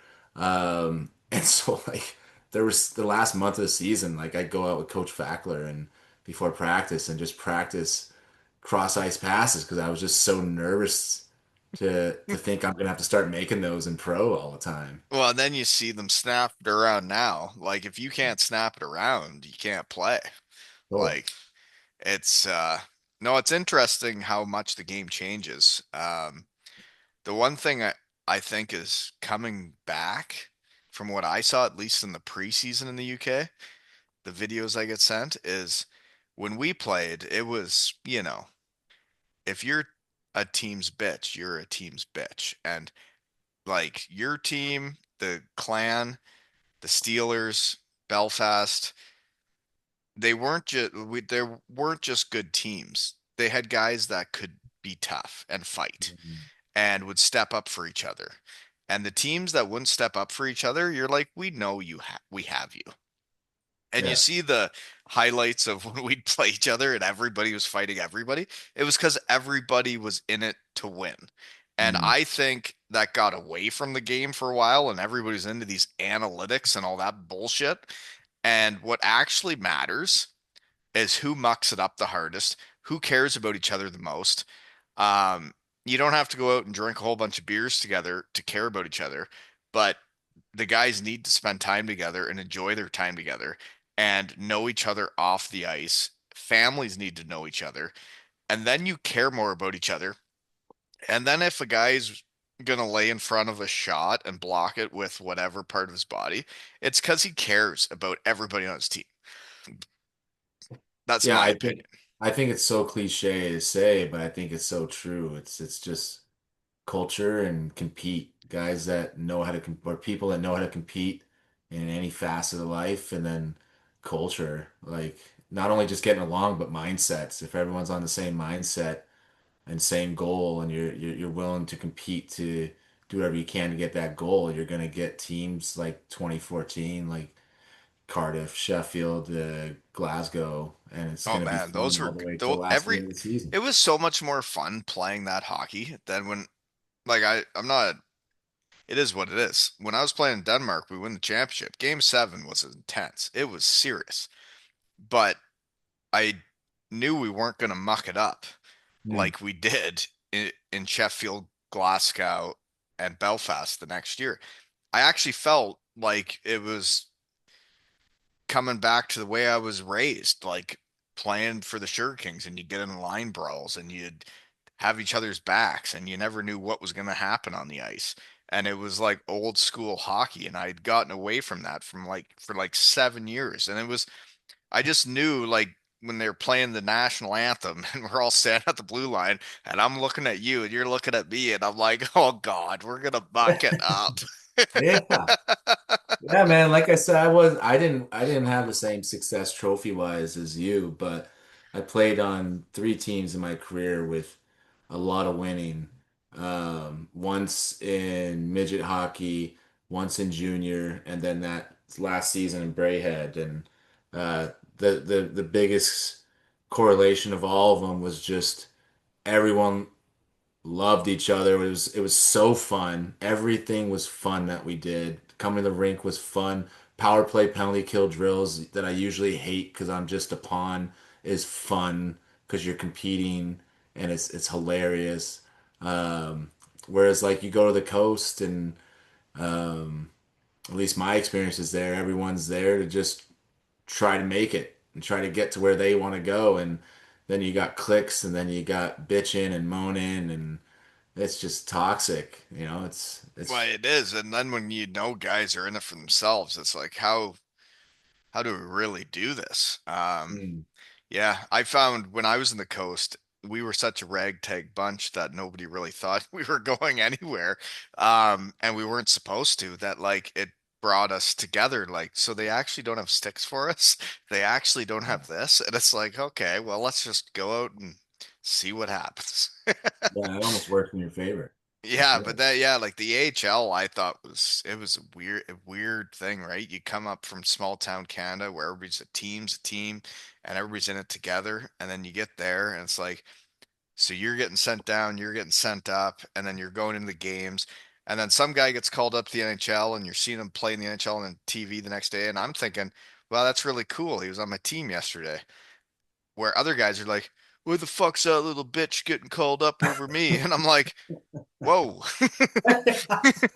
We're not Okay. happy for him? Okay, yeah, that guy. Fuck Okay. All that right. Cool. guy. Guess we're not happy for him. Just Yeah, saw fuck him like him. take a penalty shot against the Blackhawks, and I'm like, I thought that was cool because he was here in the hotel with us yesterday. That's But so but true. yeah, like I said, coming go getting invited back to Landshut, Germany just makes so much sense to me with my life right now. Is that was what brought back my love of hockey Yeah. was being in North America and going to Germany where they sign the team and that's the team. Nobody's getting really sent up or sent down. They might gas a guy in the ear if the team's doing really bad or something happens, but like the team's the team and it's your job to figure it out. And Kind of it like college it all was over again. it was yeah, and it like brought back my love of hockey, and I was like, okay, this is I had no interest in playing in North America again. Um, and then I went to Bietigheim and it was the same thing. And then Cardiff, man, those UK teammates, like we talk about the imports on those teams, they're hit or miss Oh, for realistically. sure. But the UK, the British players that earned their way up to that league and are proud of it and know what it took to get there. And they're a very select few of the people in the UK playing hockey that are there in the elite league. Those guys will do anything, man. They don't care how much, a lot of them, most of them, don't care how much ice time they get. They'll block a shot with anything. They'll do whatever it takes, and they're a great time on the town.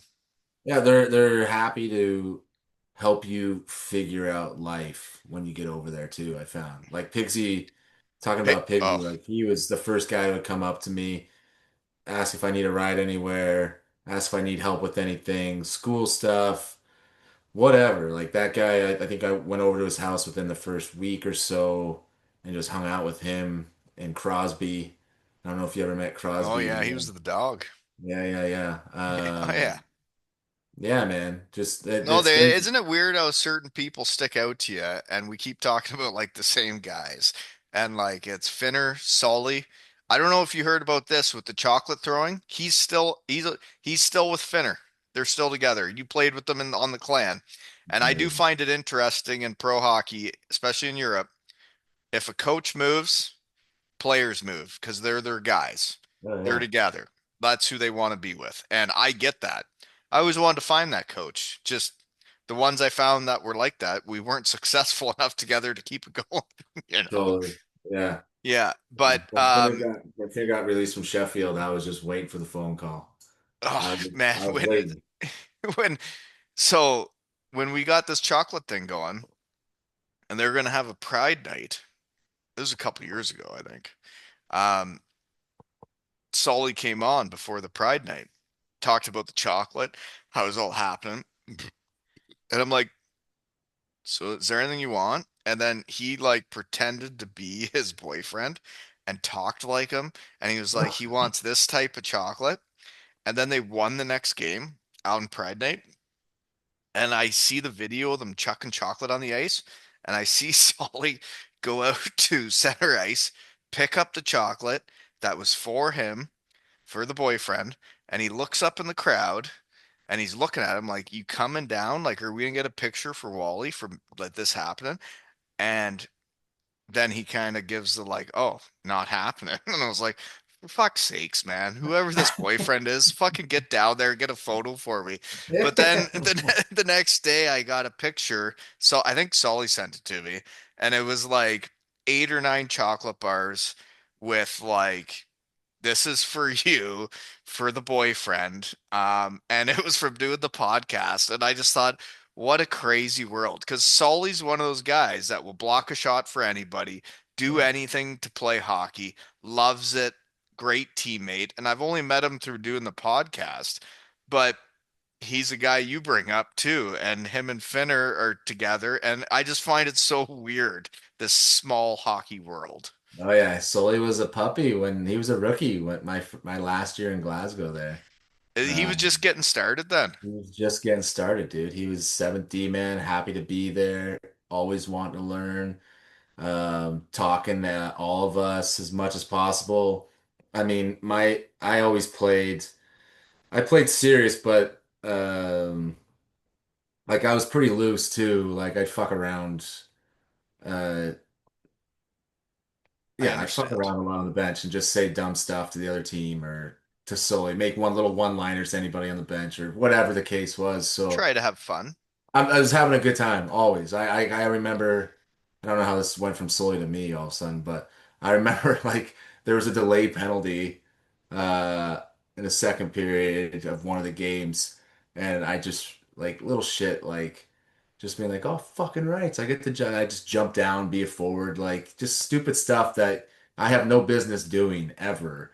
Like Finner was just a guy that would like give us rope. And as long as we're playing the right way and the situation's right, he's just going to let us do whatever we want. And so He's it was definitely seems fun. like the type of guy I would like playing for. Oh, dude, he was awesome like that. But for Solly to like have a dummy like me to learn from, and then a Fitzy who's got over I don't even know 500 professional fights and Scott Arson and I've had a that lot of you crew. guys on. I've had all those guys on except Zach Fitzgerald. And when I was making, why you guys didn't win that year? No team camaraderie. I when I was doing the birthday videos, I sent one to the group of the clan that I know or have got to know from doing this. Sent it to Finner, Fitzy, fucking Haywood, Levitt, Stephen Meyer, all of them. And I sent the same kind of message to them. And I said, like, so this is why the Devils won that year is because there's no team camaraderie. I haven't got a video from one of you fucks since I messaged you, and that's why we won that year. And the only person that wrote after that was Zach Fitzgerald, and he says, wins deadline day. I think it had been a while since he had seen it. But the rest of them, crickets. Crickets, crickets. I got one Crickets. from Fitzy. Yeah, for sure. You did Uh, get one? yeah, yeah. Fitzy made it in there. Okay. Well, that's good because he asked me when deadline day was, and I told him. I didn't know if he got in there or not. Well, he's dependable for sure. Yeah. For Yeah. sure. Yeah. I appreciated the way he played hockey. He knew who to fight and who not, and I'm sorry for trying to reverse it. Yeah. My bad. But yeah, like small world then. So my Western Michigan mentor, you're my puppy, my senior was Dave Kuzno. And Hmm. Fitzy was coaching his kid the other year. Oh, no way. Yeah. That's cool. He's like, the Zach Fitzgerald guy? And I'm like, yeah. He's like, he's my son's coach. I'm like, That's okay. crazy. Yeah. Oh, that's cool. One of the dads that was at this past tournament, outdoor tournament with the girls, is from Minnesota. And I just told him I went to Western Michigan. I didn't say we were talking. I didn't say I played hockey there. He's like, "Oh, Western Michigan." He's like, "Oh, I'm really good friends with Pat Ferschweiler. We knew each other growing up, kind of thing." I was like, "Holy fuck, small Really? world." Yeah, he knew Pat. I guess he's buddies with him. Um, Did you ever have him coach you? no, Oh man, he seems says all the right things, wants yeah, all the right things for the program, wants all the right things for his players. Um, yeah, he dude, I seems like listened. something.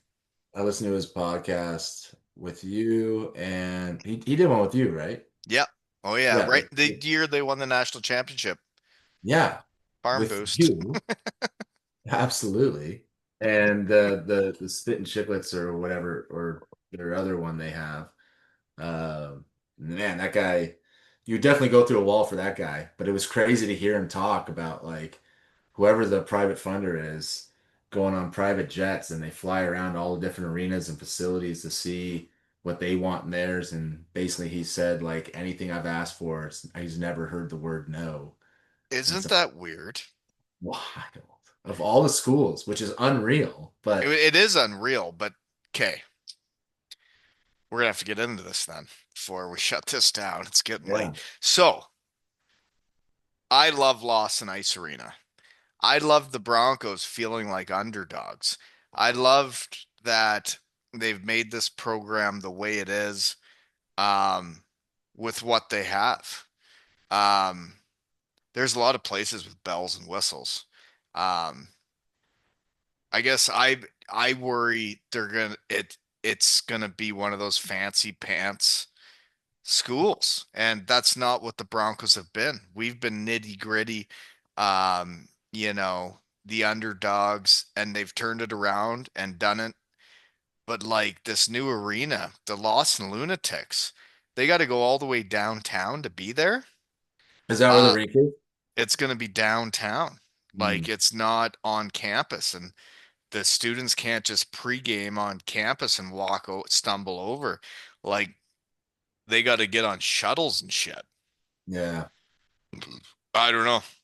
It's going to be a whole different vibe. And from what I hear, I have this season or next season. If I'm going to go watch the Broncos play, and I haven't since, it's got to be in Lawson. Yeah, I hear you, man. I'm a big fan of old arenas. Fans are right on top of you, loud as hell. Even if it's 3,000 people, you can't hear yourself think. And the fact the students were getting in for free and able to party before they got in there, and they'd be wrapped around in 3 feet of snow wrapped around the arena waiting to get in 2 hours before. You wonder if that will kind of maintain. But at the same time, like, they're the big show in town. Like I that get, they're yeah. people are gonna go. If you win, people go. Uber's now a thing and Oh, that is a thing, eh, in the cities? wasn't for us, right? So it's not gonna be crazy hard for them to get there, and they can do it safely, I suppose. Um, I mean, $500 million arena seems insane, and these kids have private chefs for. Imagine going into the locker room and you got a chef that had breakfast for you, like dinner, lunch. Like you don't have to go to the cafeteria or Jimmy John's to get your food in you. I Like, honestly trying to wrap my head around it. Um, we didn't eat right at Western Michigan, especially when they put you in the Burnhams in the dorms, with all you can eat, um, forever. Amen. You were allowed to eat as much food as you wanted. And then they'd get you up at 6 a.m., make you work out like an animal, and then send you back to the dorms and say, eat whatever you want. Um, Having a chef give you the right food and what you should eat solved a lot of problems. dude, and if you've got a chef, like think about every other advantage that's in that locker room, that's in that arena. Like I hear what you're saying, but I also think like if you're gonna be I think anyone can be great one season and strike lightning in a bottle, but if your plan is to be great every single year, you're probably gonna need to put some dough down and change things up, unfortunately, from some of the best qualities of what was before, and it'll I guess change. I'm just not a So bells and whistles guy, you know? yeah, you're Drive nuts and around bolts, in my baby. old truck, Nuts and and I bolts. don't need all the things to get No. around to get to point A to point B. But You're blocking I, shots with your testicles. well, I wore a jock. But like, yeah, it'll be different. But I want to see a game in Lawson before it's over. And then I'll get to the new arena when I get there. But I want to get to a game before. this is done, and it's been too long, man. It's been like 20 years. Like I gotta see it. I want to see the Broncos play, and now they are what they are. And like this new coach, man. When I had the pod with him, and then after hours, he says, "Yeah, you get down with the kids. They can come in for pregame speech. They can be right in the locker room." And I'm like, "Who are you? Like, you're Yeah, dude. talking hockey like I talk hockey." I wish, yeah, I would love to get the kids over there to experience like what we experienced before Yeah, it got big because when we went back to Cardiff for I think I might have been Haywood. No, I don't remember. It was one of the trips in the last 6 years over to the UK when the new arena in Cardiff was there, and we went to a game. Franny hooked it up, and my kid was too young to remember, anyways. But this time around, I wanted to get him to the game, so I'd be like, "Hey, this is where your mom and I met, and like this is what I was doing. this is what I was doing, right?" But even then, like if I got into that arena like I was thinking, like it's not the same. I almost wish I could have got them into the big blue tent so they knew what it was actually like. Oh man, the big blue You know what I tent was mean? something else. Yeah. Yeah, it was something else. Yeah. And I understand because I've been back to Cardiff a bunch. It's not the same for me because I never played a game on the new arena. Yeah. It's different. I got hurt before they moved arenas that Mm. year. And I never played on the big rink. And then you get there and you're like, man, this ice is big. Fans are really far away. Like, it's not the same as the Big Blue Tent when they were all right on you. It felt like a different organization when we went like 5 or 6 years ago too, and obviously for the better because when I was there it was dire.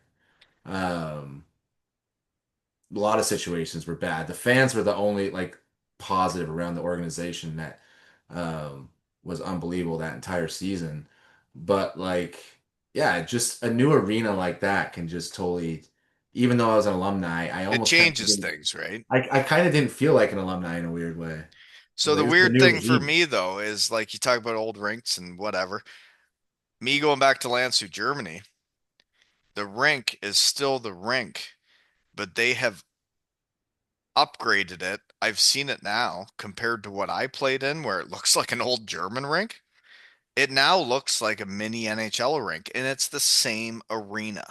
Crazy. I would rather it be the same arena in the same place, but I understand money's a thing and the money will come from the city and people are in the city, but Kalamazoo ain't that big. No. No. Yeah. Yeah. So I don't know why they couldn't just fix up Lawson Ice Arena to be just the tits, but I'm not the coach. How many seats is it supposed to have? Do you know? I don't know. No, Mm. I'm I kind of block it out. I just want to get back to Lawson before it's done. You know? Those Lawson Lunatics, man. Like think about what they did for you. Like Oh, you yeah. go out there and throw some hits. Man, I think the year before you got there, I had scored 50 points and was like up for the Hobie Baker. And then this fucking punk comes in and I thought it was so cool. I was like, this is the coolest thing ever. A freshman comes in and the whole crowd is chanting Frank the Tank. Yeah. And you're just killing guys. And I was like, oh my God, this is so awesome. That was literally my goal. Like I wanted to win, but my goal was to get them to do that. And Well, then, it yeah, sure happened. I feel for you because you were a real hockey player. Yeah, I was right. like, I was like an We were anomaly. both real hockey players. We just played different roles. And Yeah, that was none more apparent than Cardiff versus Glasgow when you tried to make me mm. your bitch. And I was like, I'm not your bitch, Frank. And you will not punch me in the face. And I knew that. And you never did, even when I tried to crush your testicle. Well, that was the only time I could get near you because you're too busy doing spinorama backhand passes across the ice for assists. I wasn't that quick back by then. Yeah. Well, you got anything before we shut it down? No, I you know have what a I wanted to tell you because I have been listening to you over the years. One of my favorite. podcast was I used to hear so much about Dana Lattery, and he was just like this mythical figure in my mind. And so when he came on, it must have been a couple years ago now, and I got to hear his story. That was so cool, man. Um, I agree. I totally agree with you, and it's he's got an interesting story and is Yeah. one of the best salt of the earth guys you'll ever find. Um, he, yeah, he was a leader for all of us, and just the best dude. But now he's into this fly fishing. He, I think you'd say if you can be world class in one thing, you can be world class in another. Sure. He was world class in hockey. I thought he was going to make it after playing with him. Um, Now in fly fishing, like he's flying to Oman, fly fishing with these Oman guys. But then the posts he put on social media, and I, it's not Chat GPT, it's his words. He writes this shit out and he posts stuff that is, well, it's like Vex, but like a different way of looking at things, Yeah. but very inspirational. But he is all about the people, and man, he's as good as they get. Wow, that's And so cool. Does he have like a company, like a I don't know. I'd channel? have to talk to him again, man.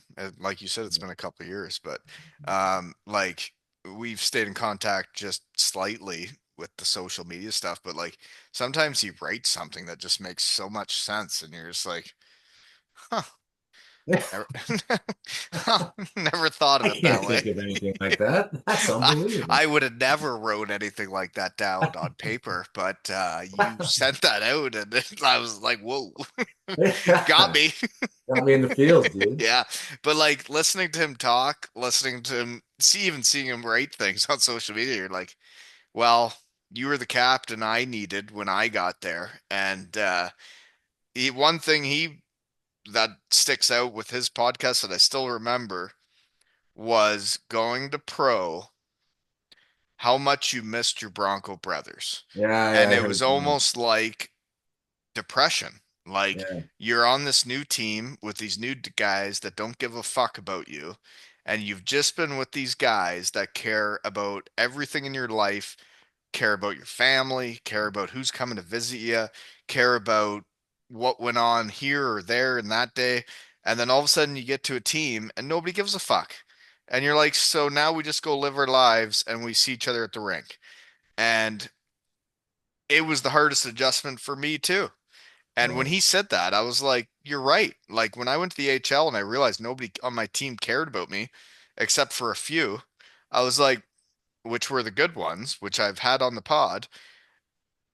The rest of them, they were just playing hockey to play hockey for themselves. Yeah, that resonated. I remember that specifically too. And then also remember hearing he would squat like 800 pounds, but that specific thing Also true. resonated because I watched it. uh, it was the same thing for me. Like end of the season, senior year, go to San Antonio, living my dream, dude. Like You're finally crazy, there, right? Like you get to crazy. Syracuse, you're like, here we go. Crazy. But then like I'm sitting at the hotel by myself on St. Patty's Day and looking on Facebook and seeing the boys on St. Patty's Day just having a ball and thinking like, oh my God, I want to be there right now. This sucks so much. Right. And So you're true. actually doing what you were always planning on doing. And then when you have to leave those guys, it kills you. Yeah, for sure. Yeah. Yeah, no, I remember it, and I think though it started from Dana Lattery. It started like them winning the national championship. We can all be proud because he meant a lot to me, and then it all trickles down, and then you get first running the thing and caring about every player and wanting to make them the best they can be. And but then they're all still brothers. They're all still in it together, man. I it's I'm telling you, it's gonna be a machine. This isn't a flash in the bottle. Yeah.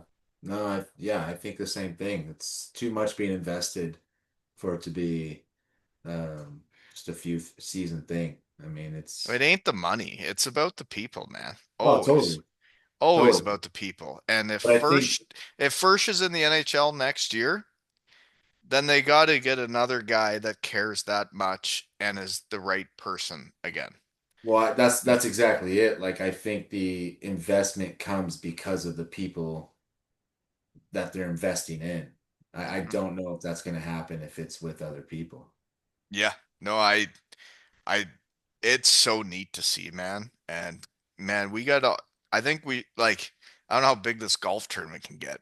It was pretty well sold out the year I went, but like we should all get back. Like everybody get back. Like I talked to First about, he's like, we got to bring your crew back. And I'm like, I understand. I'm here with guys 2 years above me. I understand. We need to get the guys back.